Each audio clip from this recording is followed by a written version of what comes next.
जिंदगी में आपका भी ध्यान नहीं लग रहा। ज्यादा सोचने की वजह से बार बार आपको घबराहट होती है और आपका हृदय भी जोर जोर से धड़कता है और बार बार निगेटिव विचार आपके भी दिमाग में आते हैं। तो इस ज्यादा सोचने वाली बीमारी से बचने के लिए और इस बीमारी को दूर करने के लिए आज हम आपको एक बौद्ध भिक्षु की कहानी के माध्यम से आपकी समस्या का हल बताएंगे। तो आज के इस कहानी को पूरा देखें ताकि आप भी इस कहानी को सुनने के बाद आपकी समस्या से छुटकारा पा सके। तो चलिए आज के कहानी की शुरुआत करते हैं। एक बार चीन के एक हिस्से में बहुत बड़ा मठ था जहां लगभग 500 भिक्षु रहते थे। वो सभी अपने गुरु के मार्गदर्शन में खुद को जानने का अभ्यास कर रहे थे। एक दिन एक लड़का उस मठ में शिष्य बनने के लिए आया। उसने मास्टर से कहा, मास्टर, मैं खुद को जानना चाहता हूं। मैं सच की तलाश कर रहा हूं। मैं पता लगाना चाहता हूं कि सच क्या है। मास्टर ने उसकी ओर देखा और कहा कि अगर तुम सच जानना चाहते हो तो तुम्हें अपना पूरा जीवन दांव पर लगाना होगा। सच को जानने में तुम्हारा पूरा जीवन लग सकता है। फिर भी इस बात की गारंटी नहीं है कि तुम्हें इस जीवन काल में सच का पता लगेगा या नहीं। क्या तुम इसके लिए तैयार हो? शिष्य ने कहा। मास्टर, मैं यहां पीछे मुड़ने के लिए नहीं आया हूं। मैं इसके लिए तैयार हूं। गुरु ने कहा, अगर ऐसा है तुम एक काम करो। इस मठ में 500 भिक्षु है। तुम उनके लिए चावल कूटने का काम करो। बस सुबह से शाम तक चावल कूटने का ही काम करो और जब तुम थक जाओ तो सोने चले जाओ। फिर अगली सुबह उठकर चावल को कूटना शुरू कर दो। इसके अलावा कुछ और मत करना। किसी और चीज के बारे में मत सोचना। बस इस रास्ते पर चलते रहना और दोबारा मेरे पास मत आना। जरूरत पड़ने पर मैं खुद तुम्हारे पास आऊंगा। उस लड़के ने गुरु के आदेश का पालन करते हुए चावल कूटना शुरू कर दिया। उस मठ में 500 शिष्य थे। उन सभी को समय समय पर भोजन की आवश्यकता पड़ती थी। इसीलिए वह बहुत जल्दी उठ जाता था और रात को देर तक चावल कूटता रहता था। जब वह थक जाता तो उसी कमरे में सो जाता था जहां वो चावल कूटता था। वो किसी से बात नहीं करता था और ना ही कोई उससे बात करने के लिए उसके पास आता था। कुछ महीनों तक चावल कूटते हुए उसके मन में पुराने विचार आते रहे, लेकिन उन विचारों को कोई नया विषय नहीं मिला तो वह अपने आप ही मिट गए। धीरे धीरे उसके मन में विचार कम होने लगे। कुछ सालों के बाद तो वो अपना नाम तक ही भूल गया। वह हमेशा चुप रहता और विचारहीन अवस्था में बस चावल कूटता रहता। उसने ना तो कभी ध्यान किया था और ना कभी शास्त्र पढ़ा था। मठ के बाकी शिष्य उसे मूर्ख समझते थे। ऐसा करते हुए 12 साल बीत गए। 12 साल बाद एक दिन मास्टर ने घोषणा की, अब मेरा आखिरी समय आ रहा है और मुझे अपना उत्तराधिकारी चुनना है जो मेरे बाद मठ का मुखिया होगा। इसीलिए मेरा कोई भी शिष्य है जिससे लगता है कि उसे आत्म साक्षात्कार हो गया है और उससे खुद को जान लिया है, तो रात को मेरे दरवाजे के पास आकर इस दीवार पर कुछ पंक्तियां लिखें जिसमें उसकी जिंदगी का सारा अनुभव समाया हो। कई शिष्यों ने ऐसा करने के बारे में सोचा, पर मठ के प्रमुख शिष्यों में से एक ने वहां जाकर कुछ पंक्तियां लिखी। उसे बौद्ध धर्म ग्रंथों का बहुत ज्ञान था। सभी शिष्यों को लगता था कि वो इस मठ का उत्तराधिकारी बन सकता है। उसने लिखा था कि मन एक दर्पण की तरह है जिस पर विचारों और इच्छाओं की धूल जमा हो जाती है। इस धूल को हटाने के लिए ही ध्यान है। जिसकी धूल हट जाती है और मन का दर्पण साफ हो जाता है, वो मोक्ष को प्राप्त कर लेता है। अगली सुबह जब मास्टर उठे और उन्होंने इन पंक्तियों को देखा और उन्होंने कहा कि किस बेवकूफ ने यह सब कचरा मेरी दीवार पर लिखा है। वो शिष्य जिसने यह लिखा था वो चुप रहा। हालांकि उसने जो पंक्तियां लिखी थीं वो ज्ञान से भरी थीं, लेकिन यह सब किताबी ज्ञान था। वो शिष्य बहुत चालाक था। उसने पंक्तियां लिखी पर उसने नीचे अपने हस्ताक्षर नहीं किए, क्योंकि वो स्वयं इसके बारे में निश्चित नहीं था कि ये सही है या नहीं, क्योंकि उसे आत्म साक्षात्कार नहीं हुआ था। गुरु ने पंक्तियों को पूरी तरह से खारिज कर दिया। ये देखकर सभी हैरान रह गए। ये घटना पूरे मठ में चर्चा का विषय बन गई। इस विषय पर बात करते हुए 2 शिष्य उस शिष्य के पास से गुजरे जो 12 साल पहले यहां आया था और दिन रात चावल कूटता रहता था। दोनों की चर्चा सुनकर वह धीरे से हंस पड़ा। दोनों शिष्य ने उसे पूछा कि तुम क्यों हंस रहे हो? दोनों शिष्य की नजर में यह चावल कूटने वाला तुच्छ ही भिक्षु था। किसी ने उसे ना तो कभी ध्यान करते हुए देखा था, ना ही कभी शास्त्र पढ़ते हुए। हर कोई उसे मूर्ख समझता था जो बस चावल को ही जानता था। उस मठ में बहुत बड़े बड़े विद्वान थे, लेकिन उस चावल कूटने वाले को किसी से कोई मतलब नहीं था।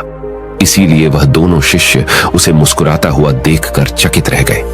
उन्होंने फिर उससे पूछा कि तुम क्यों हंस रहे हो। उसने जवाब दिया, मैं इसीलिए हंसा कि मास्टर सही बोल रहे हैं, यह सब पंक्तियां कचरा है, इन पंक्तियों का कोई मूल्य नहीं है। वो दोनों शिष्य चौंक गए। उन्होंने उसे पूछा कि क्या तुम ऐसी पंक्तियां लिख सकते हो जो इससे भी बेहतर हो। चावल पीसने वाले ने जवाब दिया, नहीं, क्योंकि मैं अनपढ़ हूं, लेकिन हां, मैं कुछ पंक्तियां कह सकता हूं। अगर तुमने उन पंक्तियों को तुम लिख सकते हो तो मैं तुम्हारे साथ जाने के लिए तैयार हूं। उन दोनों शिष्यों ने कहा, ठीक है। वे मास्टर के कमरे के पास गए और चावल कूटने वाले ने कुछ पंक्तियां बोली और दूसरे शिष्य ने उस दीवार पर लिख दिया और उन पंक्तियों के नीचे लिख दिया कि चावल कूटने वाला। उन्हें लगा कि मास्टर इस पर भी गुस्सा करेंगे। जो पंक्तियों उसने लिखने के लिए कहा था बहुत अद्भुत थी और वो पंक्तियां थी, मन तो बस एक का भ्रम है ना, तो मन है, ना ही मन का कोई दर्पण है, और जब मन ही नहीं है तो धूल कहां ठहरेगी। जो ये जानता है वो सच को जान गया। जब गुरु ने ये पंक्तियां देखी तो वे आधी रात को उठे और चावल कूटने वाले के पास गए। वह सो रहा था। मास्टर ने उसे जगाया और कहा कि ये लो, मेरी छड़ी और मेरे वस्त्र ले लो। आज से तुम मेरे उत्तराधिकारी हो, लेकिन इस मठ को छोड़कर कहीं दूर चले जाओ, क्योंकि इस मठ में बहुत सारे विद्वान हैं जो खुद को तुमसे ज्यादा श्रेष्ठ मानते हैं और वो तुम्हें मार देंगे। वो इस बात को बर्दाश्त नहीं कर सकते कि एक साधारण सा चावल कूटने वाला उनसे ज्यादा विद्वान निकला। तुम्हें वह सारा ज्ञान हो गया है जो मुझे है। तुम्हें यह सारा ज्ञान चावल कूटते कूटते हुआ है, और मुझे पता है कि तुम जहां भी जाओगे लोग तुम्हारे पास आने लगेंगे, क्योंकि जब कोई फूल खिलता है तो उसकी महक हर तरफ फैलने लगती है। उसने अपने गुरु के पैर छुए और रात को ही वहां से चला गया। अगर हम अपनी जिंदगी में देखें तो पाएंगे बहुत से लोग सोचते हैं कि ध्यान केवल एक ही जगह बैठकर आंखें बंद कर कर ही किया जा सकता है, लेकिन हकीकत में ऐसा नहीं है। ध्यान तो चलते चलते भी किया जा सकता है, अपना कुछ काम करते हुए भी ध्यान किया जा सकता है। असल में ध्यान का मतलब यह है कि आप जो भी काम कर रहे हैं उसे अपनी शिद्दत से करें कि आपको आपके शरीर का ख्याल भी ना रहे। बिल्कुल उस चावल पीसने वाले की तरह जो चावल कूटने में इतना मग्न हो गया कि उसको खुद का कोई ख्याल ही नहीं रहा। उसने चावल कूटते हुए ही उसने आत्म साक्षात्कार प्राप्त कर लिया। हर समय वर्तमान में रहना और कुछ नहीं सोचना। मन तब तक ही है जब तक विचार है। जब विचार ही नहीं रहेंगे तो मन भी गायब हो जाएगा। जब मन ही नहीं रहेगा तभी तुम अपने आप को अच्छे से जान पाओगे। असल में हमें अपने वास्तविक रूप को जानने के लिए कोई अन्य साधना करने की आवश्यकता नहीं है। हम जो कुछ भी कर रहे हैं बस उसमें हमें पूरी तरह से खो जाने की जरूरत है। अपने काम में इस कदर से लीन हो जाओ कि आपका काम भी ध्यान बन जाए। ज्यादा सोचने वाले लोगों के लिए दूसरी रहस्यमयी कहानी अब हम आपको बताएंगे, तो चलिए कहानी की शुरुआत करते हैं। एक गांव में एक आदमी रहता था जो ताले तोड़ने के मामले में एक्सपर्ट था, यानी कि जहां कहीं भी ताले तोड़ने की बात आती थी या लॉक को खोलने की बात आती थी तो उसका नाम सबसे पहले लिया जाता था। एक दिन कुछ समझदार लोगों ने उसकी परीक्षा लेनी चाहिए और उसको बता दिया गया कि आपको इस जगह पर इस तारीख को आना है और ताले को तोड़ना है। जब वह समय के अनुसार तय दिनांक को वहां पहुंच गया तो उसको प्रतियोगिता के नियम समझा दिए गए। आपको एक बॉक्स में बिठा दिया जाएगा और उस बॉक्स को पानी में उतार दिया जाएगा। आपको ताला खोलकर बाहर आना होगा। इस बीच आपको लगता है कि लॉक आपसे नहीं खुल पाएगा तो आप इमरजेंसी बटन को दबा सकते हैं और ऊपर आ सकते हैं, लेकिन आप प्रतियोगिता में हार जाएंगे। उसने सभी नियमों की हां कर दी और पानी में चला गया। जैसे ही वह पानी में पहुंचा तो उसने जेब में से एक तार निकाला और लॉक को खोलने की कोशिश करने लगा। 4 से 5 बार कोशिश करने के बाद वह बार बार विफल हो रहा था, लेकिन उससे लॉक नहीं खुल रहा था। अब ज्यादा समय तक पानी में रहना उसके लिए और भी मुश्किल था, क्योंकि सांस रोकना आसान नहीं था। फाइनली उसने अपना पूरा दिमाग लगाया और एक बार अंतिम प्रयास किया। वह विफल हुआ और उसने इमरजेंसी बटन दबा दिया। धीरे धीरे ऊपर आने लगा। पानी के ऊपर आए बॉक्स को बाहर निकाला गया और हल्का सा धक्का देकर खोला गया। वह अचंभित हो गया कि एक बार भी मेरे दिमाग में यह ख्याल क्यों नहीं आया कि मैं इसको धक्का देकर खोलूं। हो सकता है कि ये लॉक ही ना हो। तो यही होता है, जब हम भी बहुत ज्यादा सोचते हैं तो इसका खामियाजा हमें भुगतना पड़ता है। कभी कभी ना सोचने से भी जवाब मिल जाता है। इसलिए किसी ने कहा है कि जो कुछ नहीं करते वह कमाल करते हैं। जी हाँ दोस्तों, यह बात बिल्कुल सही है। कभी कभी दिमाग को जब हम शांत रखते हैं और ठंडे दिमाग से सोचने की कोशिश करते हैं तो हमें बेहतर समाधान मिल जाता है। अब हम आपको बताएंगे कि ज्यादा सोचने की यह बीमारी के मुख्य कारण क्या है, जिससे आपको ज्यादा सोचने की बीमारी हो जाती है। अत्यधिक सोच के कुछ मुख्य कारण। पहला कारण, वर्तमान से ज्यादा भूतकाल या भविष्य के बारे में ज्यादा चिंता करना। आप जो काम अभी कर रहे हैं उससे ध्यान हटाकर अपना ध्यान बीते हुए समय या आने वाले समय पर लगाएंगे तो आप ओवर थिंकिंग के शिकार होते जाएंगे। दूसरा कारण, काम का ज्यादा तनाव होना। जब वर्कलोड ज्यादा होता है तो दिमाग भी तेजी से चलने लगता और यह तनाव का रूप ले लेता है और दिमाग में वो विचार भी आने लगते हैं तो काम से संबंधी नहीं है और लोग ओवर थिंकिंग के शिकार हो जाते हैं। तीसरा कारण, डर का बना रहना। जब व्यक्ति के अंदर डर होता है, जैसे नौकरी छूट जाने का डर, प्रमोशन न होने का डर, काम में असफल हो जाने का डर, पैसे न मिलने या डूब जाने का डर, व्यक्ति इस डर को लेकर कल्पना करता रहता है। भले ही ऐसा न होने वाला हो, लेकिन धीरे धीरे यह डर उसे जरूरत से ज्यादा सोचने पर मजबूर कर देता है। चौथा कारण, कॉन्फिडेंस की कमी। जब व्यक्ति में किसी काम को करने के प्रति उलझन बनी रहती है तो कॉन्फिडेंस कम होता जाता है, जिसके चलते नकारात्मक विचार दिमाग को घेरना शुरू कर देते हैं और व्यक्ति ज्यादा सोचना और चिंता करना शुरू कर देता है। पांचवा कारण, चीजों के बारे में सकारात्मक से ज्यादा नकारात्मक विचार। जब व्यक्ति छोटी छोटी बातों के नकारात्मक पहलू के बारे में ज्यादा सोचना शुरू कर देता है तो धीरे धीरे व्यक्ति ओवर थिंकिंग का शिकार होता जाता है। क्या ओवर थिंकिंग यानी अत्यधिक सोच से छुटकारा पाया जा सकता है? तो इसका जवाब है जी बिल्कुल।